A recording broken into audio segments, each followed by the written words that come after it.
Probably messed up my hair, you know? Yeah, you know.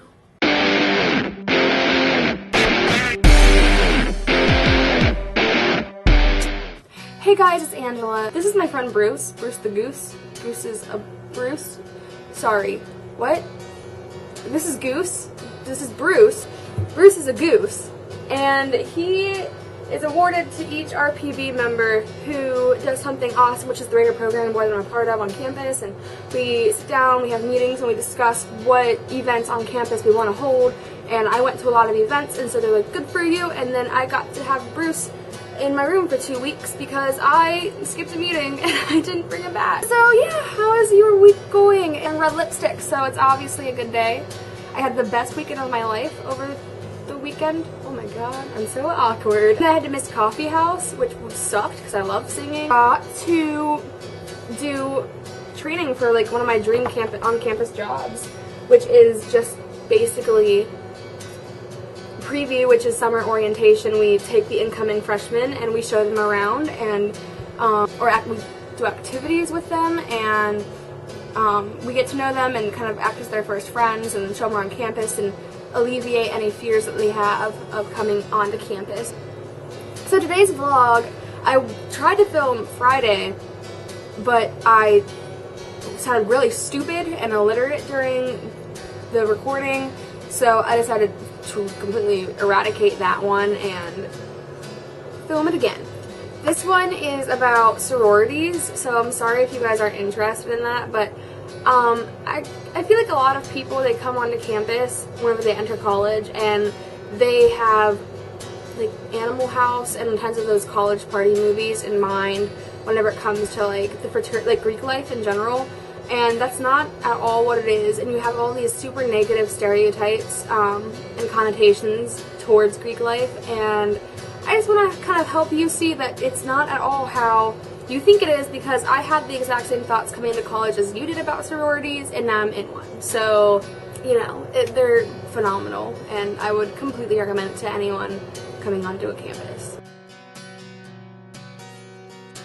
I joined a sorority even after I was friends with half of the girls in the sorority. Your dues are not paying for your friends. You do not pay for your friends. I think you're paying for a life-altering experience.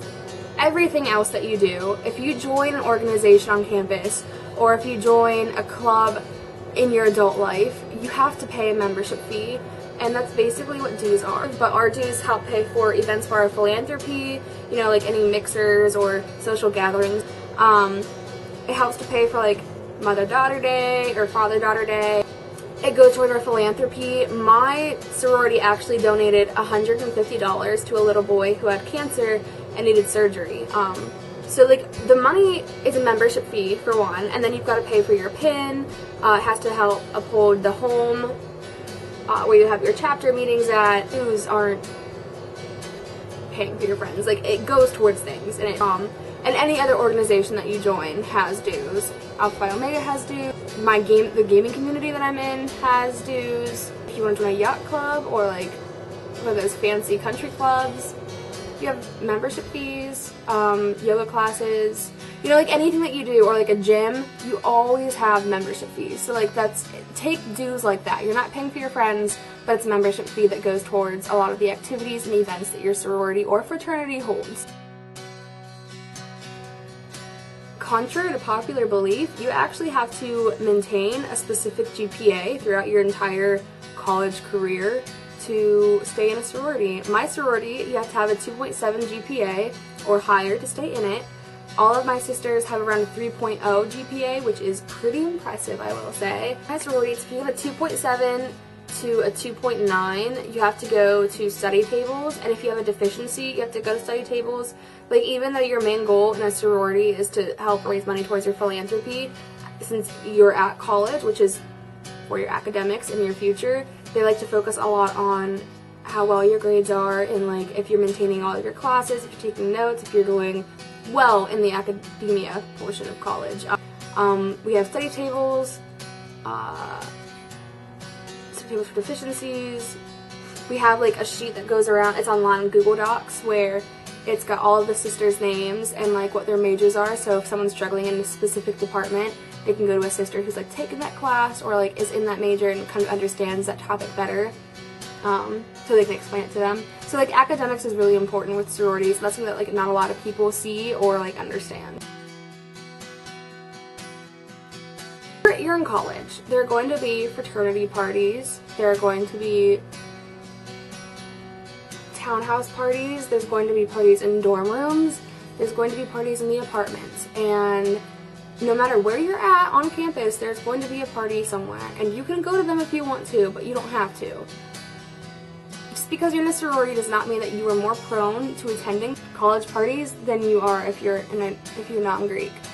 There's equal, if not more, non-Greeks at that party than there are Greeks. It might seem like there's more Greeks because a lot of them that you go to are in fraternity houses, so it seems like there's more fraternity and sorority people there. But like, there's nothing bad about going to parties. I go to them. I don't drink, but I go because it's a good social event. You meet a lot of people, you have a lot of fun, and no one pressures you to go to those parties. If you want to go, you go. Hi guys, it's Angela still, and you're probably like, wow, why is it halfway through the video you're in different clothes, and that Bruce the goose isn't here? Funny story. I never finished vlogging yesterday, so it is now Tuesday and I need to finish this vlog. Bruce left us, but I have Sour Patch Kids, so I don't know what that means other than I'm happy. So the reason why I didn't end up vlogging or finishing this vlog yesterday is I actually went to a lecture to go see Jodi Picoult, who's the author of like 19 Minutes and My Sister's Keeper and stuff like that. Phenomenal author. Yeah, you know, it's totally worth not vlogging. Oh, don't fall. Oh no, see me. Oh no. Back we go. Okay.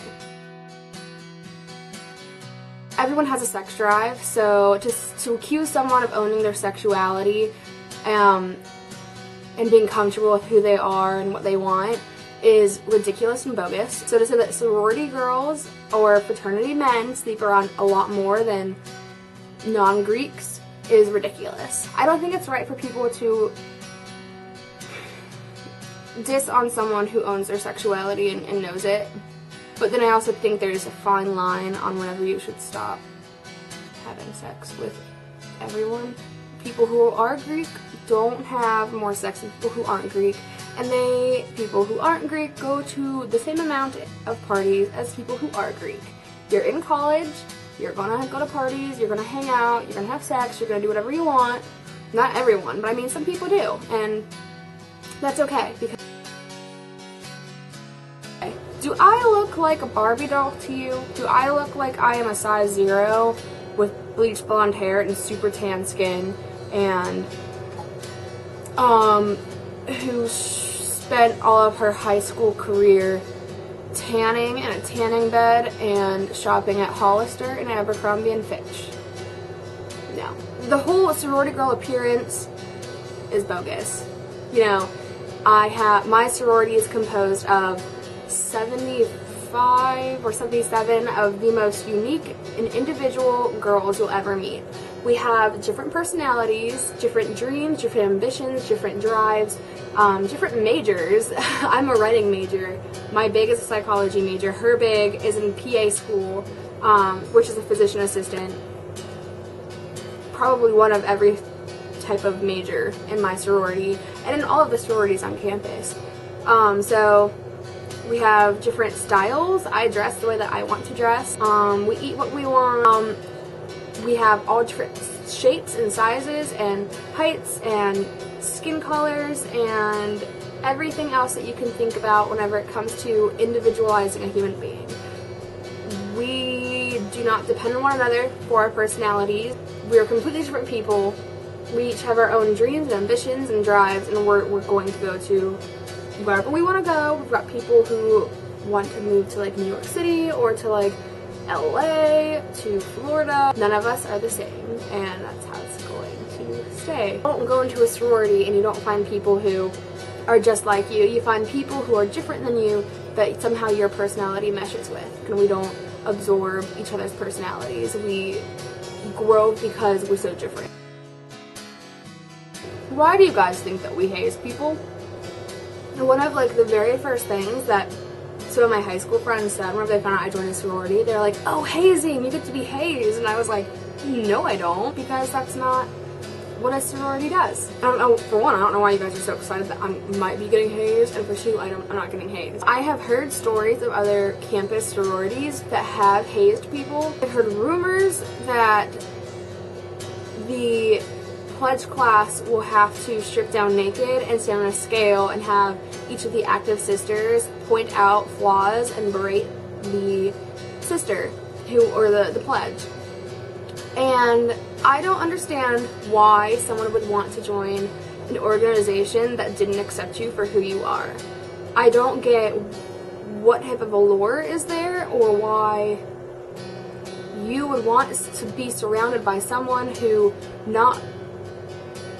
willingly ripped you apart, put you into an emotional state that isn't healthy, that could cause you to fall into depression, body dysmorphic disorder, have social anxieties, fears of being in public spaces because you think you're a monster. I don't understand the thought that like that would be a good growing experience, that would broaden your horizon and really help you to grow as a human being, because that would shut me down. I want to surround myself personally with people who help to build me up like a human being, who respect me for my flaws, respect me for my dreams, my ambitions, for everything that's me. They love me for my body weight, they love me for my personality, they love me for my thoughts and my fears and my dreams. And I don't get why you'd want to be in a sorority or fraternity or a campus organization that didn't accept you for who you are. It infuriates me and confuses me and scares me, because we're adults at this point in time in our life, and I don't understand why you as an adult would let other adults pick on you, because that's not how you should live your life, and it's stupid, and I don't understand. No one in my organization, in my sorority, in my sisterhood, has ever made me feel like I'm less for being different. So that's the end of the video. If you have any questions about Greek life or sororities or the Greek life on Mount Union's campus, I have like every single social networking site, so do not hesitate to be like, oh hey, tell me more about Greek life, about what your sorority stands for, what other sororities stand for, because I think that's an important thing.